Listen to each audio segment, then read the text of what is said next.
Hello, I'm Marcus McCrary with DFW Fence, and whether you're a previous customer of ours or whether you're a new potential client of ours, I'm going to show you a couple of reasons why you need us to come back out and restain your fence. To maintain a fence, you need to keep a good coating of stain on your fence. The only way we're going to be able to do that is to come out and maybe clean it if it needs cleaning, then apply a new coat of stain on it. I know that this fence, you look at it and you think, well, we could just stain over this, but no, this fence right here has got this gray in it, and that's mold sitting on top of the wood. We want to get that mold away. So I'm basically getting all that mold off, and I'm getting right back to the clean wood fence that we can now put a coat of stain on and make this thing look brand new again. Behind me, you'll see to my left, you'll see an area that we've bleached and cleaned.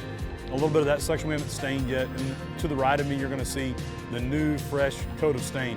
So we highly recommend that you restain your fence in that 4 to 5 year period.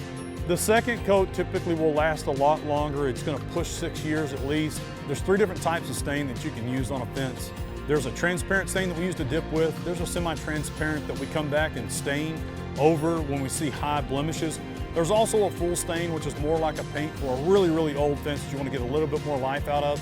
Our recommended, and what we think is the best looking, is the transparent stains. So please keep up the maintenance on your staining, so that way we can come back and put a transparent stain and not have to use a semi-transparent or a full stain.